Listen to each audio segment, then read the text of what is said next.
प्रिय दोस्त, नमस्कार, प्रणाम। हम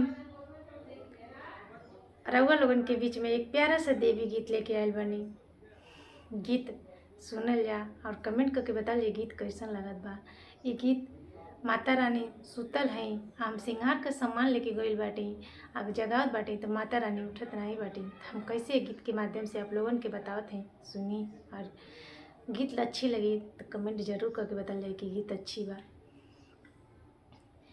हे हो सूतल मैया के जगाई कैसे, हे हो सूतल मैया के जगाई कैसे, तभी न कैले दर्शनवा घरवा जाई कैसे, बिना कैले दर्शनवा घरवा जाई कैसे, जाई कैसे, हे हो जाई कैसे, जाई कैसे, हाँ हो जाई कैसे, तभी न कैले दर्शनवा घरवा जाई कैसे, बिना कैले दर्शनवा घरवा।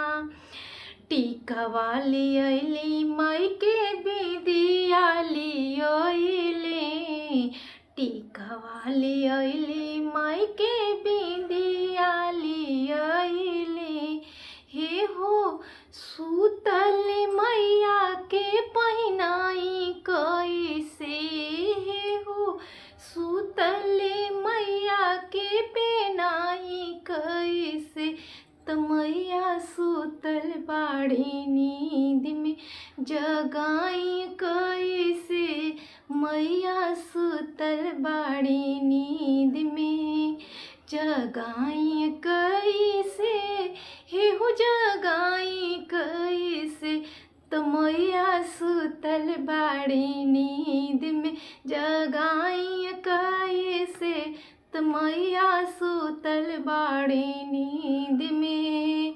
सेनुराली अली माई के गजड़ाली ओइली हो, सेनुराली अली माई के गजड़ाली अइली, सुतल मैया के पहनाई कैसे, हे हो सुतल मैया के पहनाई कैसे, मैया सुतल बाड़ी नींद में जगाई कैसे, मैया सुतल बाड़ी नींद में जगाई कैसे, हे हो जगाई कैसे, जगाई कैसे, हे हो जगाई कैसे, मैया सुतल बाड़ी नींद में जगाई कैसे, मैया सुतल बाड़ी नींद में।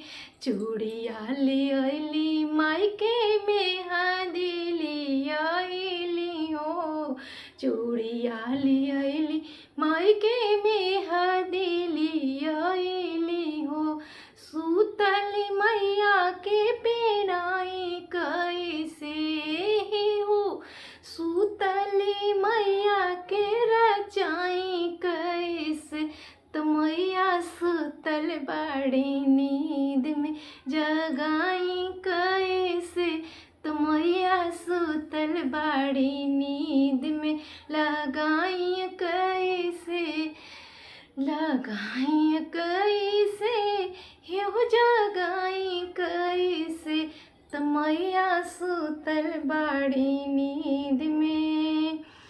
कजरा लियली माई के लाली आली अइली, कजरा लियली माई के लाली आली अइली, बिछुआ लियली माई के महावर लियली, बिछुआ लियली माई के महावर लियली, माई सुतल बाड़ी नींद में पेनाई कैसे, माई सुतल बाड़ी नींद में पेनाई कैसे हे हो लगाई कैसे तमाए सुतल बाड़ी नींद में लगाई कैसे तमाए सुतल बाड़ी नींद में जगाई कैसे हे हो जगाई कैसे